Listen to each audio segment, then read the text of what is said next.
The topic before us is mastering introductory commas, when to set the stage. At the beginning of a sentence, we often use introductory elements like words, phrases, or classes. These introductory words or phrases require a subsequent comma. And by using introductory commas, we separate the main clause from the introductory clause or introductory words. By use of introductory commas, we clarify the meaning and it also improves the readability of the sentence. First is introductory words. We should normally use a comma after introductory words. And the examples of introductory words are yes, no, well, however, therefore. Some examples when we use introductory commas in case of introductory words is here given below.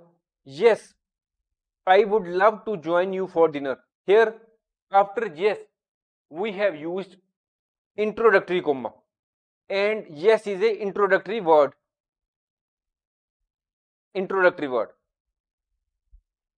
In the same way, no, it is also introductory word, and here after no we have used introductory comma. No, I have not seen your keys.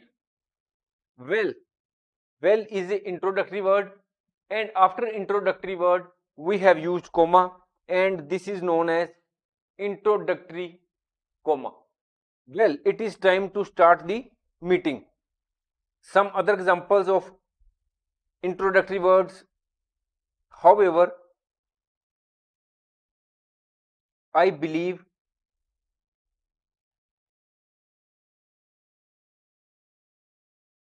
there is another option. So after however we have used introductory comma. Another example: therefore it is important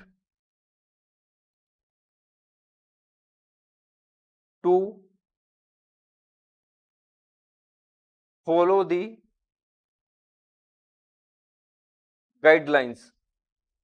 So after therefore we have used introductory comma. Here after however we have used introductory comma. So yes, no, well, however, therefore, moreover, these are all introductory words, and after introductory words we use introductory comma. After introductory phrases we also generally use a comma. Use of comma after introductory phrases improves clarity and readability. So here are some examples after the meeting. After the meeting is a introductory phrase. After the introductory phrase we have used introductory comma. We went out for lunch. Running late is a introductory phrase. She forgot her lunch. Here we have used introductory comma. To succeed in this class you need to study regularly. To succeed in this class is again a introductory phrase, and here we have used comma, which is the introductory comma, so that our message is clear. After the introductory class we also use introductory comma, but here the introductory class has to be a dependent clause. You should generally use a comma after introductory dependent clause, which are usually introduced by subordinating conjunctions like although, because, if, since, when, while, etc. Here are certain examples. Although she was tired, she continued to work. Although she was tired is a introductory clause. It cannot stand on its own. This clause is dependent on another clause. So after this introductory clause, although she was tired, we have used introductory comma. She continued to work because it was raining. It is again an introductory clause, and after that we have used comma, and it is introductory comma. We decided to stay indoors. When the bell rang, it is an introductory dependent clause which is dependent on this part of the sentence. The students packed their bags. While I was cooking, the phone rang. Here we have again used introductory comma after the introductory dependent clause. So we can also have another example. If you need any help, this is the introductory clause. Please feel free to ask. So here, if you need any help is an introductory clause, and after that we have used introductory comma. Some another example. Since we were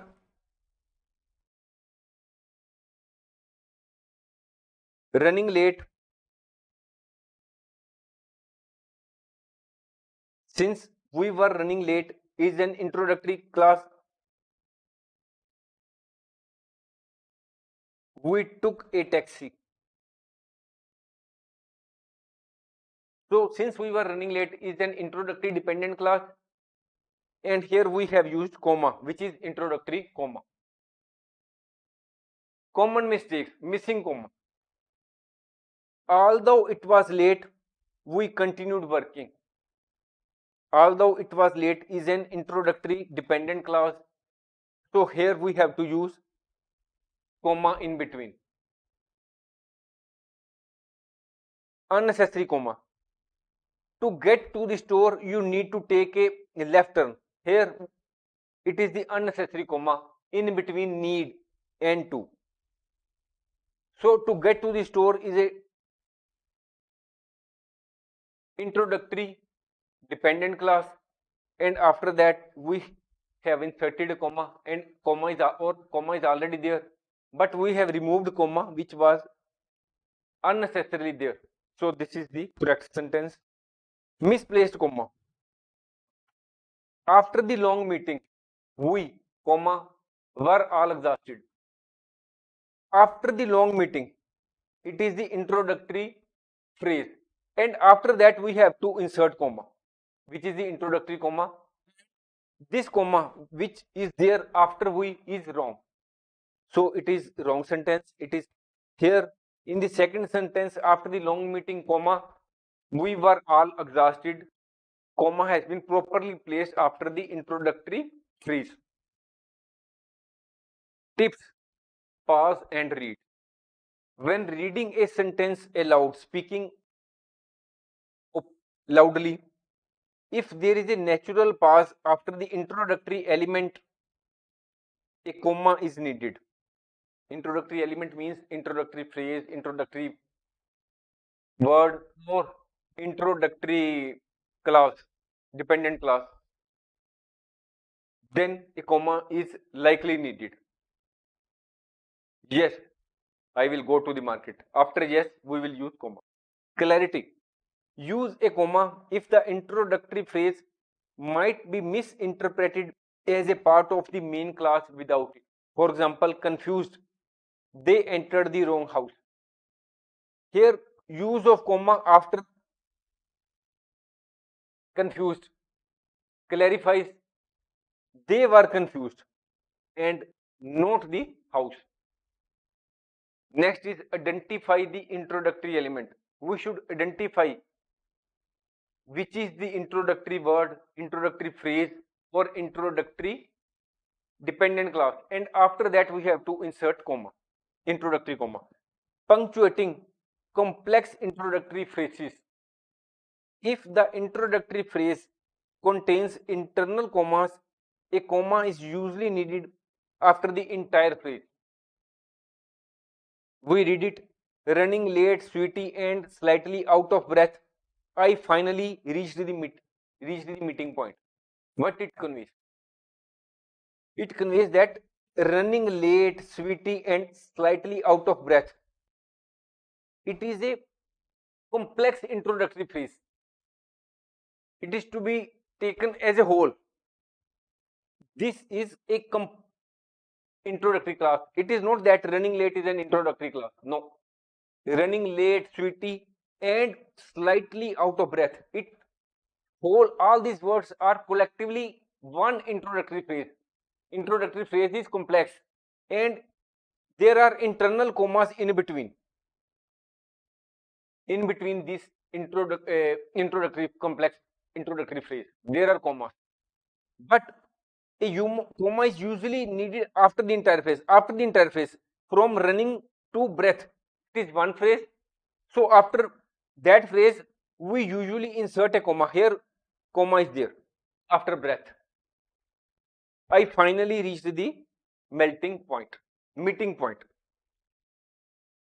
For short and small introductory phrases, comma is generally option. The decision to use a comma often depends on clarity and readability. Example, with comma: before leaving, I checked the weather. So here, before leaving is a small or short and simple introductory phrase. I checked the weather. So here, comma is optional. Here in the second sentence, we have not used comma after leaving. There is no comma. Both these sentences are grammatically correct. While the sentence without comma, that is the second one, is still understandable. But if we use comma, it adds a touch of emphasis and it improves readability. Summary: always use a comma to separate a long or complex introductory phrase from the main clause. Though with short introductory phrases, comma is optional, but if we use a comma, if it improves clarity and prevents misreading, and by understanding the usage of introductory commas and when to use it properly and effectively, we can ensure that our writing is clear, concise, and professional, and the reader is in a position to properly understand what we want to convey. Thanks for watching. If you like our course, please spare some time to give a star rating to our course. Now the topic before us is avoiding pronoun confusion, making sure your pronouns have a clear home. Here we will discuss about no clear antecedent. Now first we must understand the meaning of antecedent. Antecedent means the noun to which the pronoun refers to. It seems to be difficult. Let us understand the same with the help of an example. If we say that the Taj Mahal is a beautiful monument,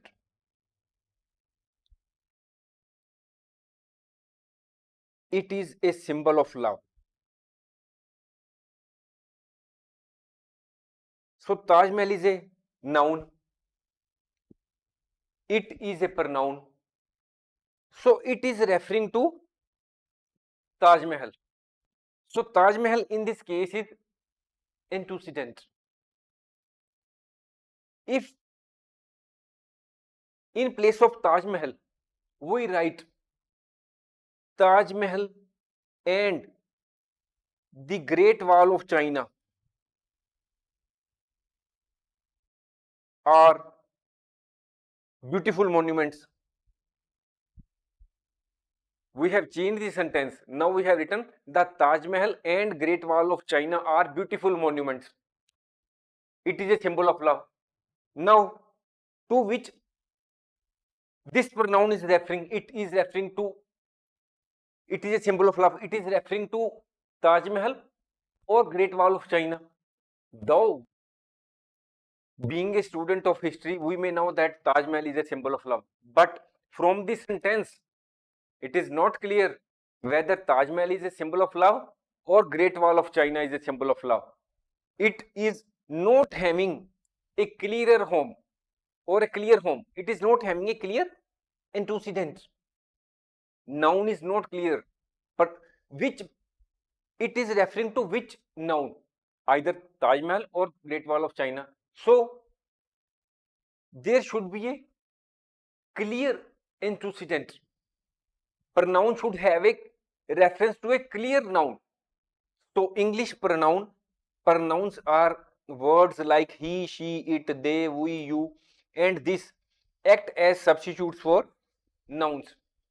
Suppose we have been asked to write an essay on Mahatma Gandhi. We will write 10, we are to write 10 lines. Whether in each line we will write Mahatma Gandhi was a great leader. Mahatma Gandhi was born in this country. Mahatma Gandhi was born on this day. Whether we will use his name again and again, no, we will use the word he. He is the pronoun, Mahatma Gandhi is the noun. So he is having a clear antecedent, that is Mahatma Gandhi. So when we are writing a piece of work or an email or letter or anything else, there should be clear antecedent. That is, the pronoun should refer to a clear noun. A common mistake occurs when a pronoun does not have a clear connection to the noun it replaces.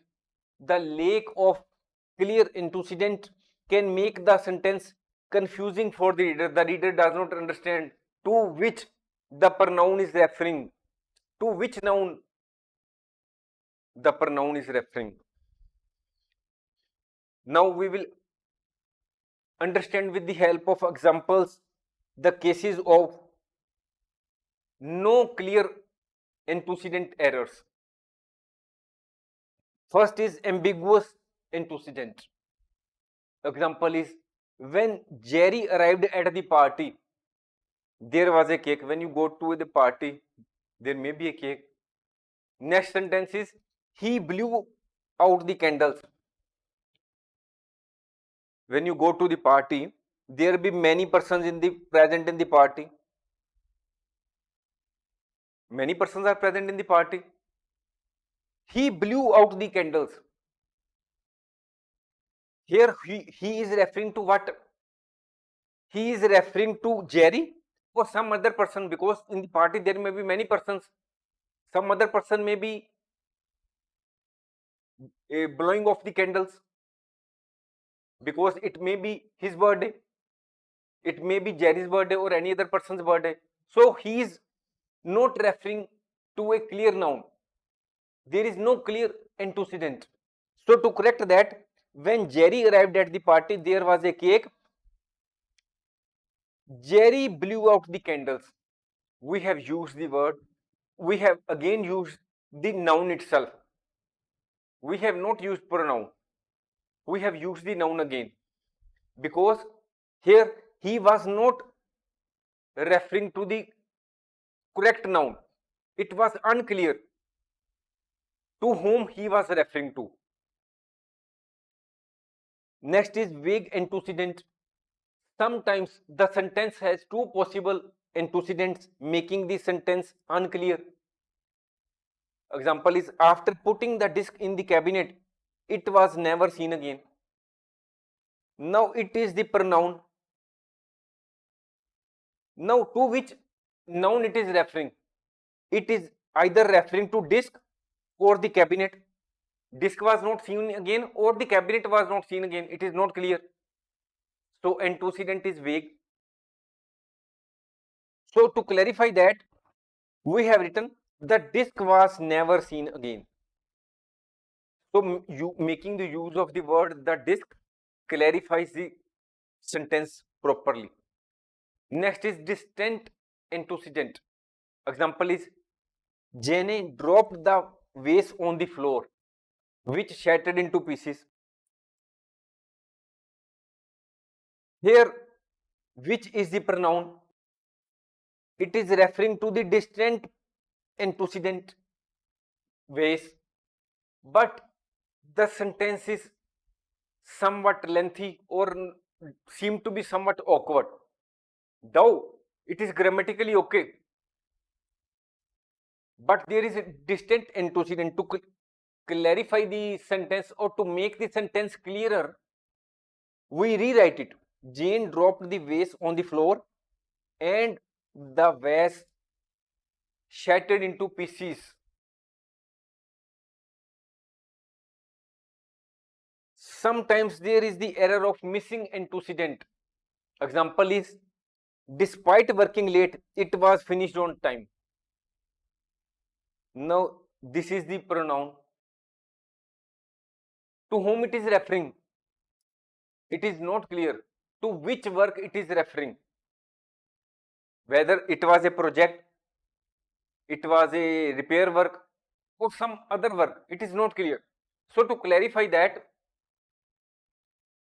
we have used antecedent.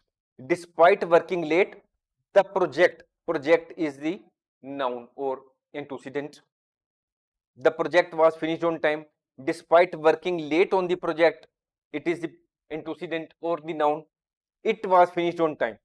It is the pronoun. Now it refers to the project.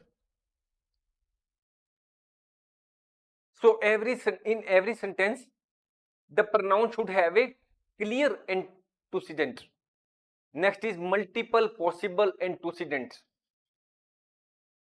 There is example. Sarah loves going to the park with her dog. He enjoys chasing squirrels there. Now, he is the pronoun. He is referring to what? He is referring to Sarah's dog or Sarah.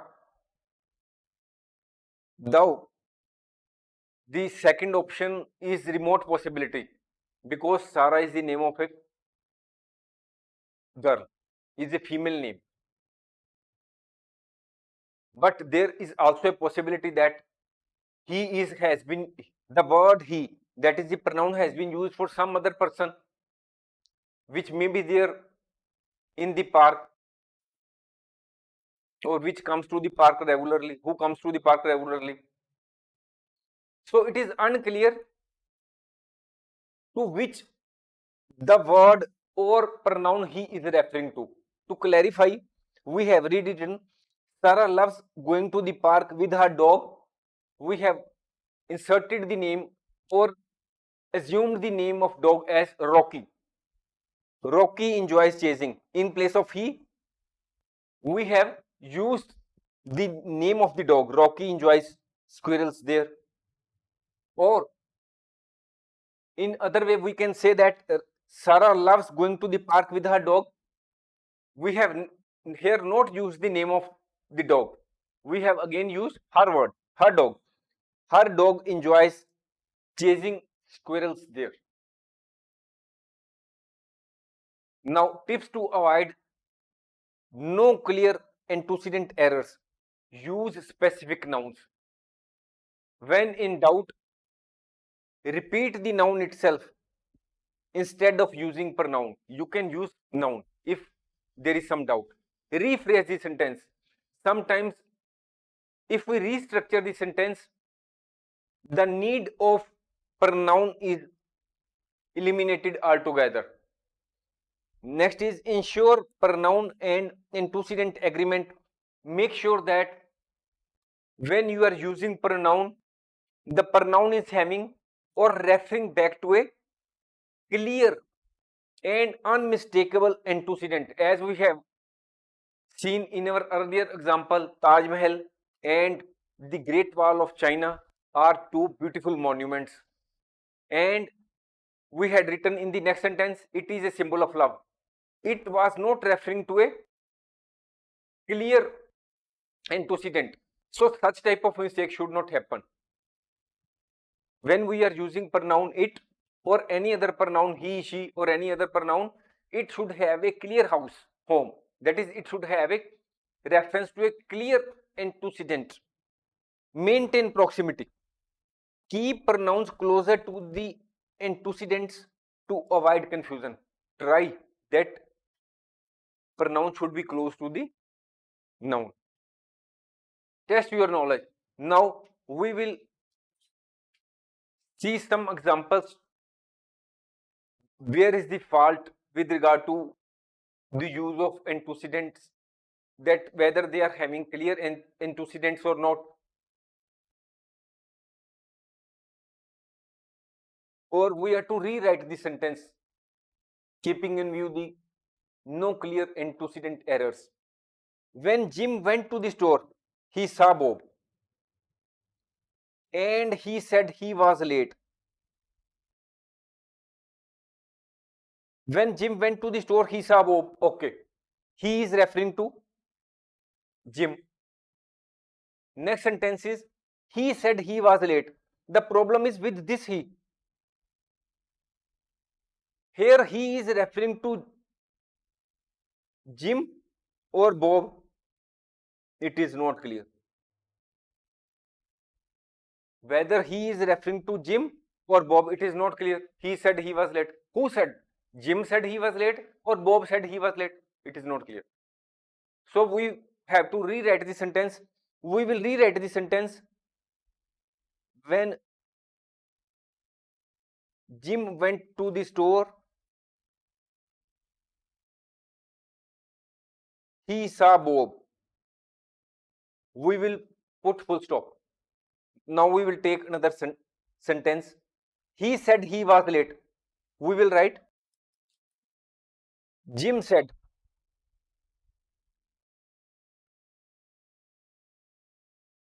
Bob was late.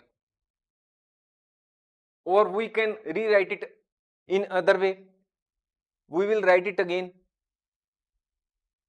When Jim went to the store, he saw Bob.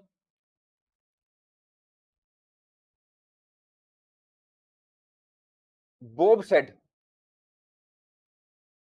he was late. So we have rewritten this sentence with clear antecedent, so that it is clear that there is no problem with regard to the pronoun, because he is not clear to which the word he is referring to. So in place of that, we have clarified by making the use of word Jim in one sentence and Bob in another sentence. That is, we have used the noun itself in the sentence. Next is, we again have to rewrite the sentence. Walking the dog every morning is a great way to get exercise. He enjoys the fresh air too. Now it is not clear for which this pronoun he has been used. So to clarify this position, we will write again up to exercise. We will write this again. Walking the dog every morning is a great way to get exercise, full stop. Now we will write the dog enjoys the fresh air too, because it was not clear to whom the pronoun was referring to. So we have clarified the position by making use of the word the dog as the walker. Next example is leaving the cookies all night they got stale. Not, it is not clear which item got stale, whether it were cookies or some other item got stale or also got stale. So we will rewrite the sentence, the cookies got stale after being left out all night. The cookies got stale after being left out all night. Here, as they was not having clear antecedent, so we have clarified the position. By avoiding unclear antecedent errors, you can write clear and concise sentences that your readers will easily understand. So we must, if we are using pronoun, we must understand that it is referring to a clear noun, or if there are multiple nouns in a sentence, we may reuse the specific noun in this sentence, or the pronoun should refer to a clear antecedent so that the sentence has a clearer meaning for the reader. Thanks for watching. If you like our course, please spare some time to give a star rating to our course.